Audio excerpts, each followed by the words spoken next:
Welcome to Patriots No Huddle. Derek Cave and Steve Balsherry, Mike Debate with you, as always, brought to you by PatsFans.com. Today's episode, we're going to be talking about the 2025 Patriots schedule release. Just came out yesterday. We're recording this May 15th, Thursday at 1 p.m. Eastern.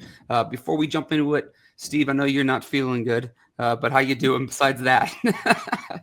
Well, I'm hoping my voice holds up for the show, but yeah, I'll survive. Okay, we should have gotten you some Bob Sosi Bigelow tea or something like that. We should have figured that out firsthand. Mike, how you doing, man? I'm doing good. I'm more worried about Steve, though. Steve, you hungry? Is some food in the icebox? You okay? You want a little bit of brandy? Maybe sweat it out a little bit? No, all kidding aside. I'm doing well. It's the day after schedule day, folks, Pats Nation. A lot to be excited about. I know Patriots fans are looking at this schedule. They're thinking playoffs. They're thinking contention. It's okay to think all those, but hopefully we'll add a thicket of realism to the Patriots schedule and their prospects today here on Patriots No Huddle. Always an honor to join you guys on the microphone, though. It's always a good time. We're going to jump right into the preseason first. We got to at least touch on it. So they're starting off at home versus the Washington Commanders. Then they go to the Minnesota Vikings, and then they go to the Giants. That game will be on Prime Video. Mike and I were just talking off air, Steve. The rumors going around are that the Patriots are going to have joint practices with the Commanders the first week of the preseason. And then I was saying also, man, it's going to be a gauntlet to do that and then travel to Minnesota and then also go ahead and do another joint practice back-to-back weeks. As we have all seen, they can get chippy, and especially towards the end of those sessions. Mike, what are your thoughts on that? You'll be boots on the ground, for the Commanders. Yeah, I'm looking forward to it. I mean, anytime you have an opportunity to see Jaden Daniels up close, you're always going to gravitate toward that. And look, I think it's a great test for the New England Patriots. I think it's smart for Mike Vrabel to seek this, kind of get these guys in with teams right now that are not also Rams. These teams are not pushovers. The Washington Commanders, Minnesota Vikings figure to be very prominently involved in playoff pushes for the NFC right now. So I think it's going to be a very good test for the Patriots early on. It's going to toughen up this team a little bit, galvanize this team a little bit, and that's when you're really going to start to see some of these positional battles take shape. You're going to start to see some of the cohesion and camaraderie that this team is trying to build right off the bat by giving them a common enemy early. And I mean that a little melodramatically, folks, but essentially having them focus on an opponent early on, I think is very smart for a young team that's trying to forge an identity together as one unit. I think this is a smart way to do it. So I hope that the schedule, and I also hope that everything that's been prognosticated about these joint practices comes to fruition, because it's going to be a good experience for everyone around, including Pats fans that are going to get a chance to see some of these guys up close and personal. Yeah, I mean, hopes are high for this Patriots team, and we'll get to that, and we have plenty of time to break this down. 6 ways to Sunday, literally and figuratively. but Steve, you and I have sat through a ton of training camp practices together. We've been through some joint practices. We know how it can get. What are your thoughts on if they do end up having those joint practices? Mike, I saw Mike Reese tweeted it out, and that was kind of like the. I don't think it's official yet, but when Mike throws stuff out, as we say on the show all the time, he doesn't just throw stuff against the wall. So, what are your thoughts on the preseason schedule as well as the joint practices? Yeah, I think it's a great way for Vrabel to start off. Granted, I mean, you're not going to see a lot of starters, especially in the first preseason game, but you're going against teams that have been successful, going against good programs, and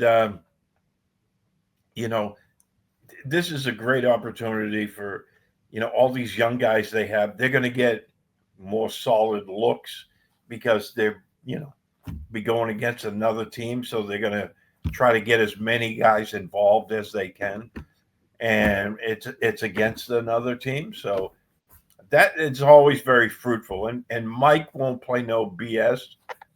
If players start getting overboard with that stuff, he'll rein them in right away, just like Bill used to do. Oh, did it again. Well, anyway, just a peek behind the curtain. I got guys on my roof, so I'm trying to. I want to mute myself so you can't hear anything in case you can. But I hope I don't do that more than once here. So let's jump right into the schedule, guys. We'll go 4 games at a time until we do the final section 5. So Patriots start off week 1 at home versus the Las Vegas Raiders, at the Miami Dolphins, then home versus the Steelers, home versus the Panthers. So 3 home games in the first 4. Obviously, we know about that trip to Miami early in September is always one that you kind of got to worry about.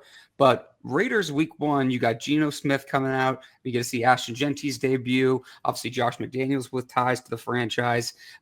Really kind of curious. Mike, I'll go to you first. What are your thoughts on this schedule? Yeah, I mean, for the first 4 games, when you're looking for the New England Patriots and you're looking at what they can prove, they have an opportunity to come out and make a statement early on. I think the Las Vegas Raiders is a smart choice for the first game. I also think it's a very good windfall for the Patriots in the first game. Look, there's a lot of storylines that are going to come out of this one. If you're Patriots PR, you're loving this. No shortage of Patriots legends' names being thrown around, from Tom Brady to Josh McDaniels, having his first matchup against the Las Vegas Raiders. Pete Carroll, former Patriots coach, he's coaching his first game as Raiders head coach, and definitely, there's a lot to fall back on there. So there's always those types of storylines that are going to make this one intriguing. But Derek, I think you hit the nail right on the head. If I'm a Patriots fan, or if I'm the Patriots players, I'm looking at the challenge that Geno Smith is going to put on this Patriots defense. I'm looking at Ashton Genty and how he's going to help transform what that offense can do, and have that top flight runner that can come and be an effective weapon in every facet. Jacoby Myers has always been known to give the Patriots fits. He's definitely a player that I think most Patriots fans would say they regret having had to let go. He's done great things in Las Vegas. So there's a lot of players that can come in and really do a lot for this team in terms of sharpening iron. On the defensive side of the ball, I know Steve's going to talk about Max Crosby in just a moment. You're talking arguably the game's best defender, at least the AFC.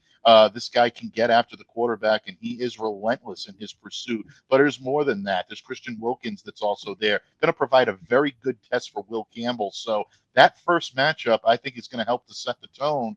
You got Miami in that second week. I know South Beach House of Horrors, and having to go there and play in September is a recipe for disaster. That Usually, Hugh is no joke, too. absolutely, and that's going to really weigh on the conditioning for these guys. And then you come back with the Pittsburgh Steelers, which I think is a more intriguing matchup than it's going to give credit for. I wrote about this one earlier today for Sports Illustrated, saying that there's still enough talent on both sides of the ball for this to be an intriguing and good matchup for the Patriots. Maybe a litmus test early on for how well they're taking to Vrabel's coaching style and this new aggressive style on defense. Whether Rodgers is in the lineup or not, I don't think it's going to matter. I think the Patriots have a couple of intriguing matchups right off the bat, so I'm liking these first 4 matchups for New England.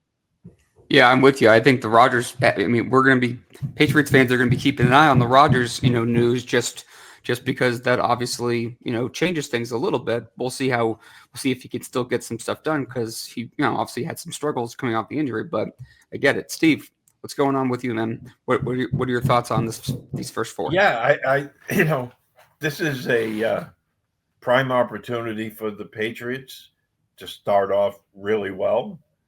The first week of the season is always the most difficult to predict because there's so many unknowns. Now you have Pete Carroll starting in, Las Vegas. They have Genty. He's going to be really fun to watch. Max Crosby on defense. I think this is going to be a really good matchup. But Patriots are at home.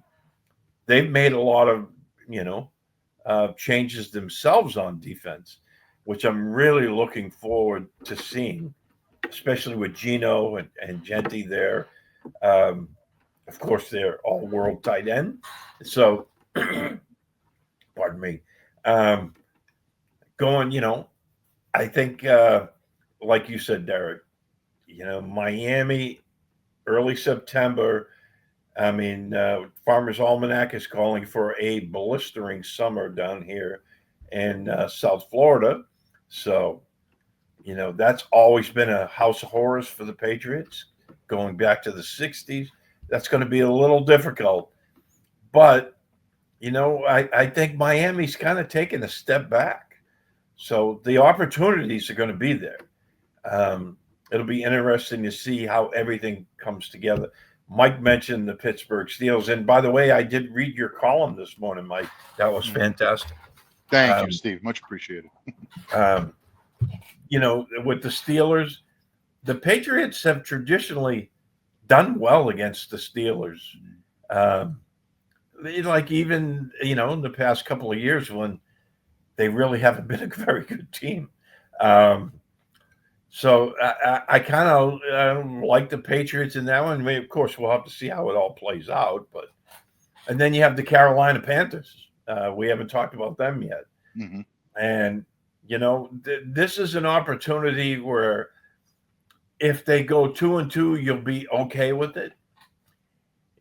I think if they go 3-1, you'll be ecstatic, because then that'll show, instead of like the past couple of years where they've got off to really slow starts in the first quarter, they'll be, looking at starting off the new Vrabel regime on the right foot.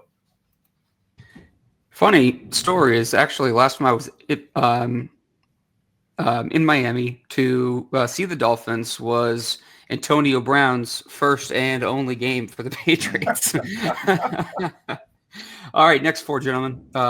At Buffalo Bills, at New Orleans Saints, at Tennessee Titans, and then versus the Browns at home. So I'll kick this one off. Obviously, you have 3 games at home in the first quarter, second quarter games, 3 games on the road, including Vrabel's return back to the Titans. The Saints, we know what the Patriots have had their struggles with the Bills the last few years. So that's going to be that'll be obviously a tough test. Also on prime time. Then you get the afternoon slot against the Saints. A lot of changes there. And that will be one we can circle back on. The Titans, I wouldn't expect them to be good. I expect Mike to take a couple of shots. We thought ever since A.J. Brown was traded, it was like him and, kind of the upper ownership. Really, they kind of looked like they butted some heads a little bit. And then you get the Browns. Is Deshaun Watson going to be the quarterback? I don't know. But they have obviously there's obviously a lot of quarterbacks on that roster right now. So it'll be interesting to see how that shakes out for purposes for our purposes, I should say. But Steve, why don't I go to you? Okay, well, yeah, I think I'm going to err on the side of optimism here. We're just going to say that the Patriots start off 3-1, right? Well, now you automatically, now you're going on the road and your second road game, but the first in the second quarter of the season is in Buffalo. And we all know Buffalo is really a tough team, and even more so at home. That is going to be a really good early season benchmark game. That'll be a really good test for them to see, okay, where are we at after the first quarter of the season? Can we hang with these guys? Not necessarily beat them, but can we hang with them? And it'd be nice to go ahead and just at least make it super competitive, just so it's like, hey, we're not the same team we've been the last couple of years. Right. And that will go a long way. Now, they've played the Bills tough the past couple of years. Granted that last game last season, the Bills made every effort not to win that game. So I kind of throw that one out. But the Patriots, they played them tough in Buffalo, so, you have to see where they're at this point. But I think that's going to be a really, really good game. The Saints, again, even though you're on the road and New Orleans is a tough place to play, they don't really have a quarterback. So unless things change, I kind of like their chances down there. Same with Tennessee. We don't expect Tennessee to be very good this year, although it's going to be intriguing to watch Cam Ward. And Good then, point. the Cleveland Browns, which honestly, Derek, I don't expect that Sean Watson will ever play another down in the NFL. I tend to agree with you, given the moves I think they made we're at going to quarterback. see.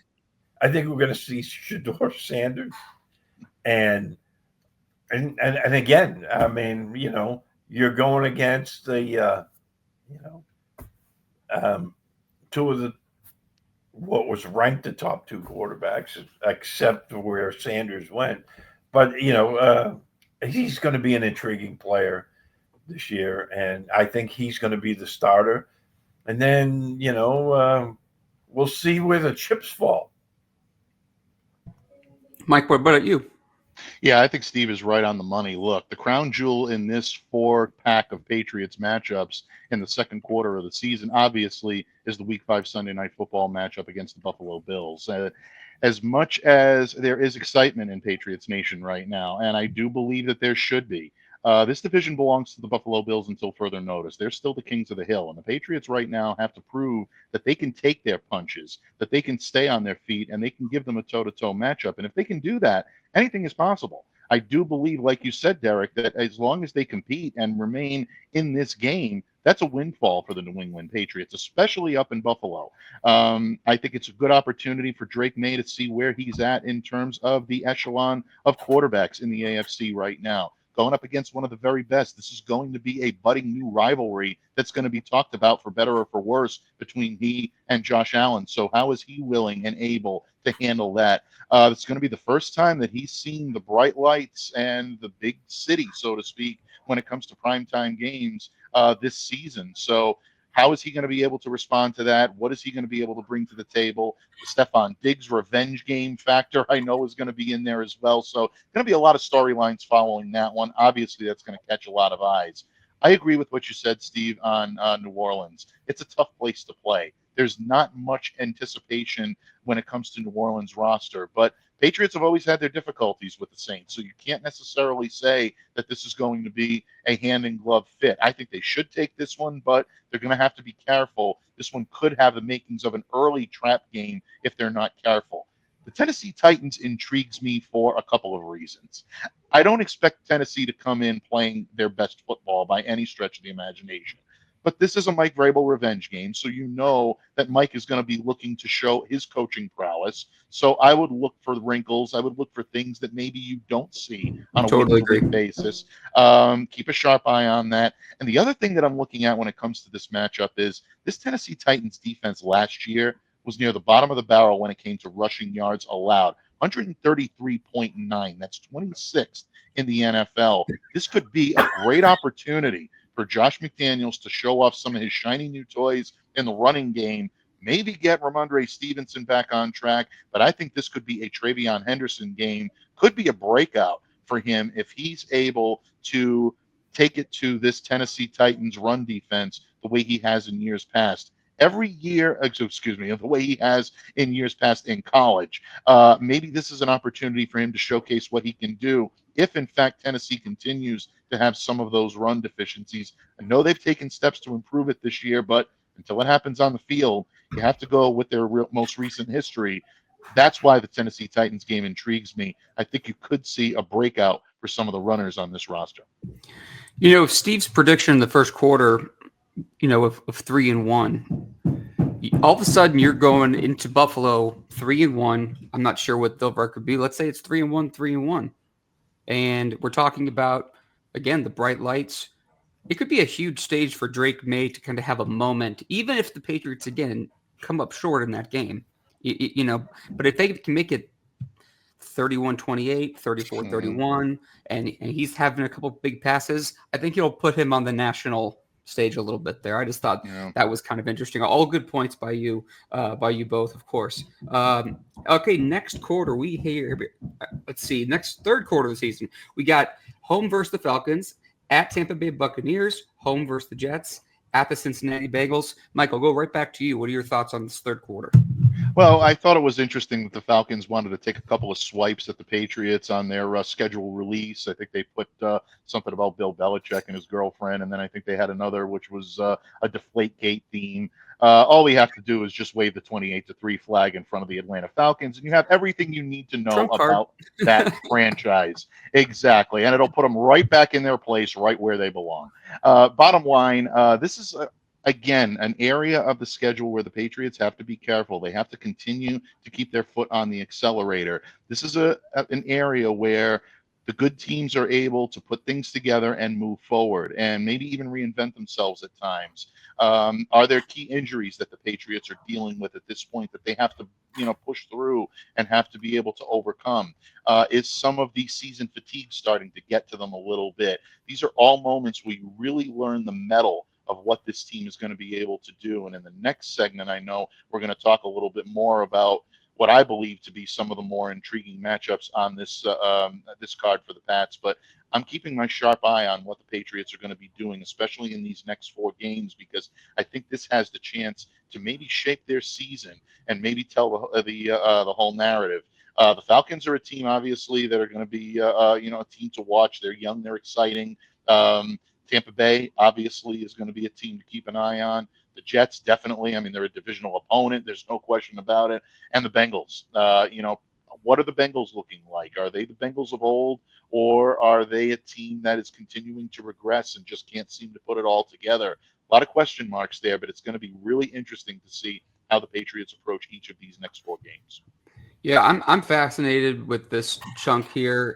There's a lot of toss-up games, but the Falcons, they didn't move on from Kirk Cousins. Michael Penix presumably started there, but what do they look? What do they look like at the quarterback position? The Buccaneers, we know what Baker and Mike Evans can do, but playing down in Tampa, you have some challenges. I've seen a lot. There's a lot of players.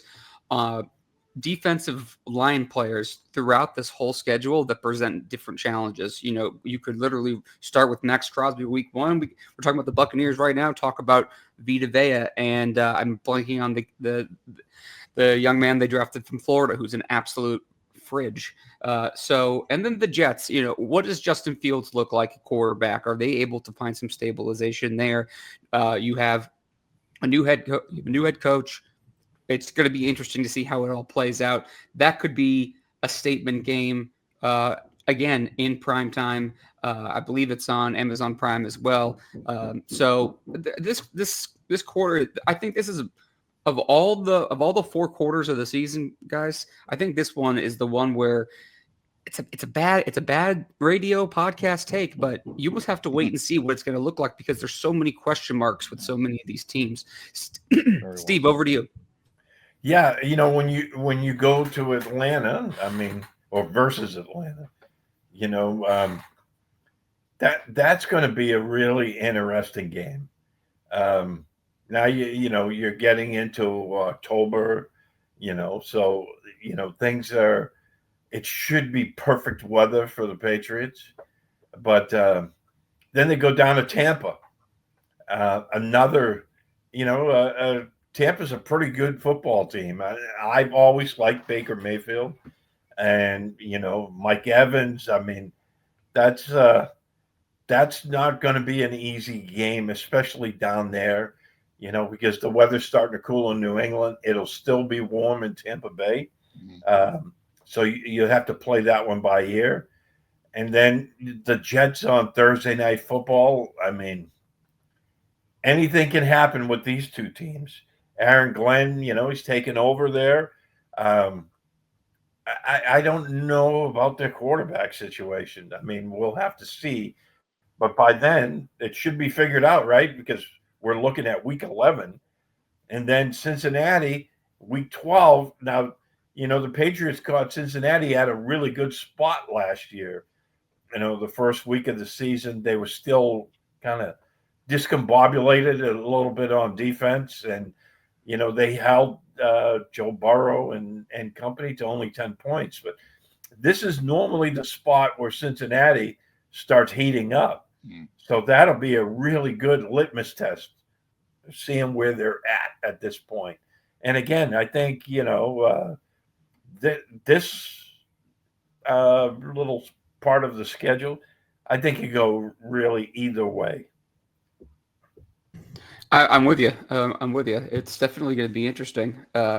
Well, as we get into the next, I guess as we kind of get into the next chunk here, we have 5 games, but something I want to touch on off this last quarter, guys, and it's one of my favorite things. A very, very late week 14 bye. So that's huge. I'm always a big proponent of that.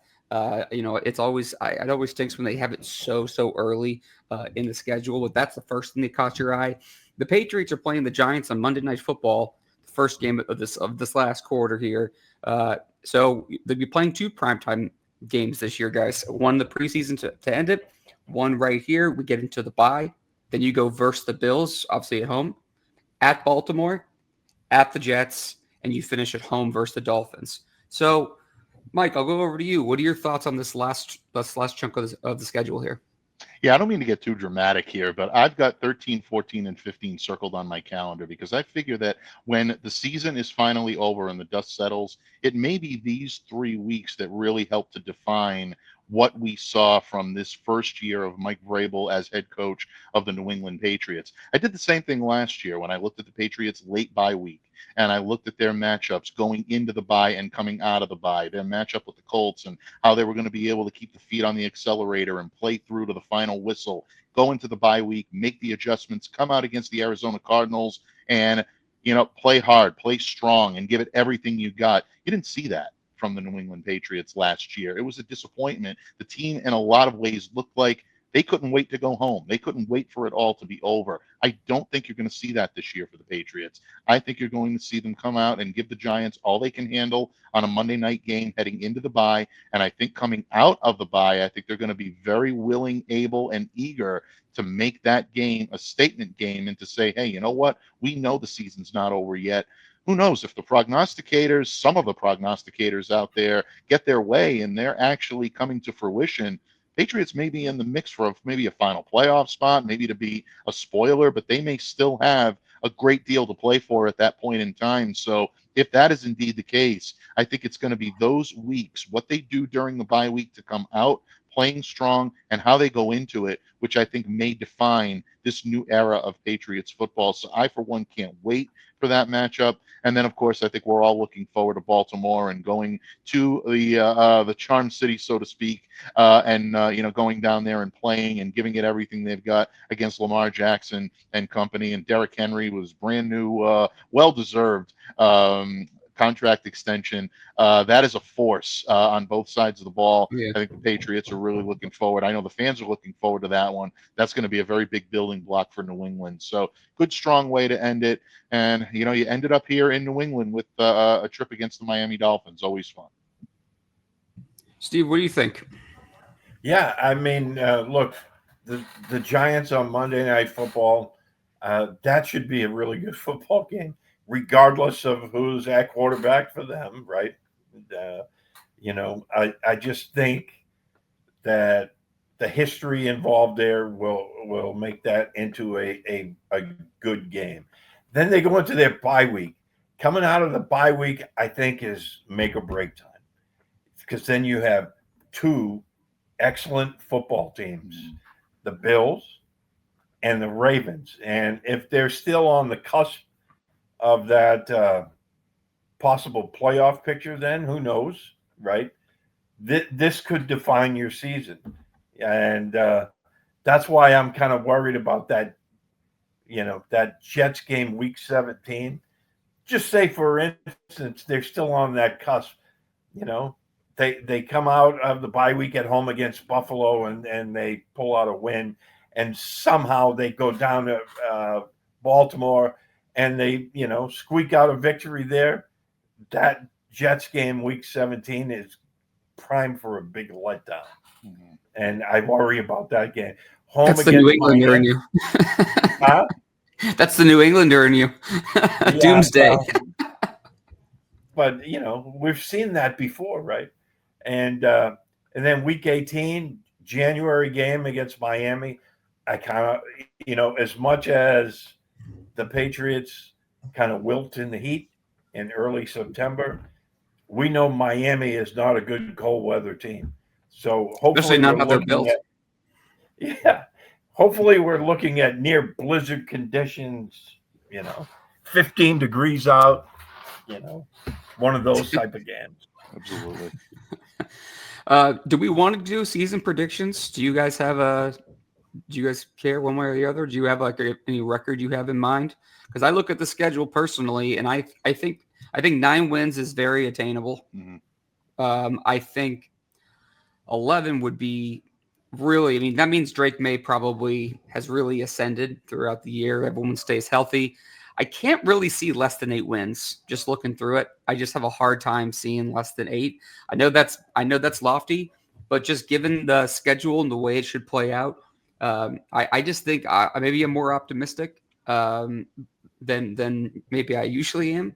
But I have a hard time looking through it and not finding at least 8 wins somewhere. I think that I've seen a lot of 10 and 7s. I do think that's attainable, but you're going to have some upsets in there.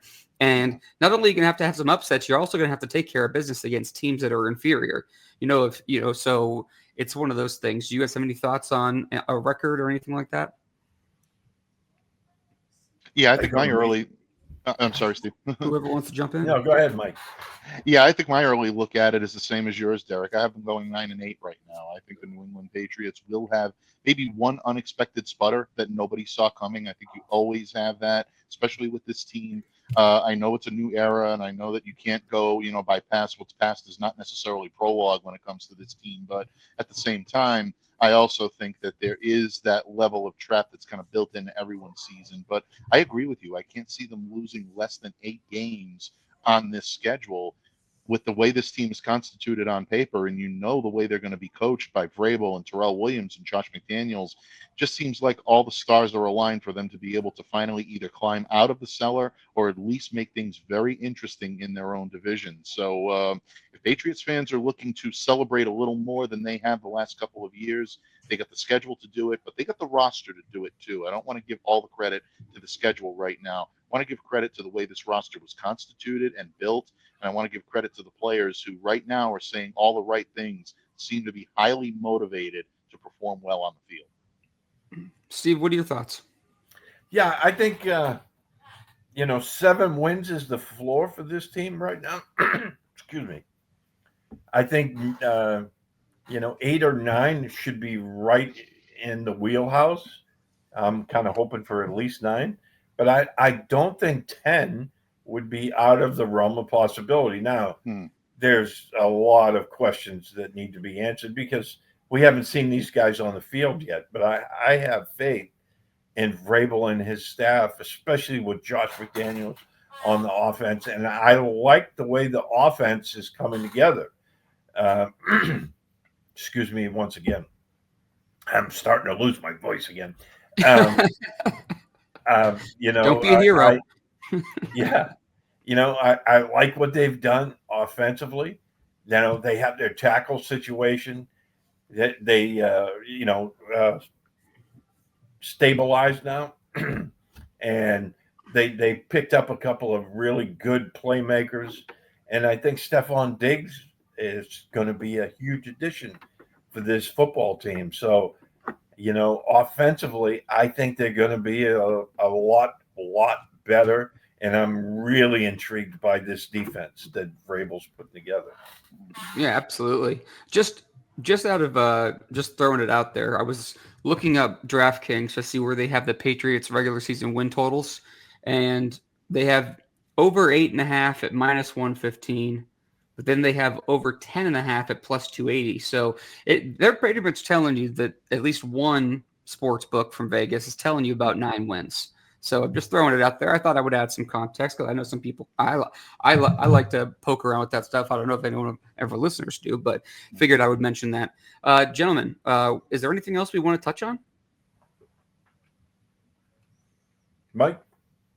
No, I mean, I think that when we come to what this team looks like, and I see Chris's message on the bottom of the screen, this is on paper. This is a much better team than they had last year. You're Yep. absolutely correct. I think that they have much more depth. I think they have much more quality at the positions of need. I think they've done a great job of addressing what they needed to address, both in free agency and in the draft.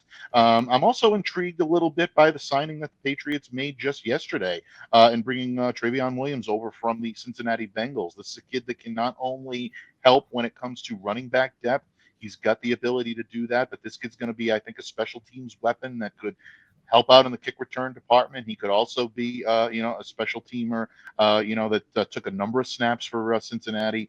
This is interesting to see how they're building their running back core. And I think it just goes back to wanting solid players, fundamentally sound players in these positions that can help you move forward. So, Patriots right now, I think, are making some very intriguing moves, and this schedule, I think, is going to be very good to showcase some of the talent that they've added this offseason. I was listening to Patriots Catch 22 with two people who we've spoken to in the last couple of weeks, Alex Barth, Evan Lazar, and I mean they weren't blown anything. There was nothing to be blown out of proportion. It's just rookie minicamp, but they were there, and I was happy to hear that. In the past, sometimes in the pre-draft process, you talk about guys who you expect to run fast, and maybe they don't, or they run way faster than their play speed is versus their time speed. And Evan just thought that Kyle Williams looked really explosive and kind of lived up to it. So I thought that was exciting and good to hear because definitely, I remember Tyquan Thornton being drafted, and he ran such a great time and was a blazer. But when he got there, he just looked so skinny, and it just didn't look like when the pads came on that he was moving as quick. He was still obviously fast, but it's always good to see once that you get the guy actually in the building in pads, even if it's just your basic, just starting out the process here of the offseason and as we get ready into mini camp and training camp and everything else. I thought that was a kind of a cool note. So that would be the last thing I wanted to touch on. Steve, any final thought from you? Yeah. Chris says we got a mention on Patriots Unfiltered. Oh, there we go. I'll have to check that out. I haven't listened to that episode yet. Go back, and I missed that. But excuse me. We haven't mentioned him yet because we're talking about all the new pieces, but this should be a really intriguing season for Drake May. I am so excited now, because they, on paper, again, they should have a much better offensive line. They should have a much better running game. They should have a much better passing game. And it's all going to stem from, how he approaches year 2 for the team. So, added more explosive playmakers. You got Doug Marrone, you got Josh McDaniels, so he has some good guys around him. I think it's going to be. I think they've made the bed nicely for him to have a good second year jump. Yeah, I really believe that. His year 2 with Josh McDaniels, I think those two are going to be really good together. I'm really looking forward to this, and. Chris says unleash the May. Yeah, I think that this team offensively should be much, much better this year. And I can't wait to see how he performs with much better weapons around him. They're still not elite, in terms of his weapons, but they're a heck of a lot better than they were a year ago. Absolutely. All right, gentlemen, I think we should wrap it up. Mike, why don't you take us out? All right. Well, once again, folks, we appreciate you taking time out of your day to spend with us here on the Patriots No Huddle podcast. Don't forget to subscribe to us on Apple Podcasts, on Spotify, and don't forget to subscribe to the Pats Fans channel on YouTube. That's where you can find Patriots No Huddle. Subscribe so you don't miss a single second of the action, and you're ready to go as soon as the next episode is available. On behalf of my good friend and colleague, Derek Havens, my Patriots Paisan, Steve Balistrieri, I'm Mike Debate, reminding all of you to stay safe, to stay well, to be the change you wish to see in the world. Have a great day, everyone. Have a great week. We'll see you back here again next time on Patriots No Huddle.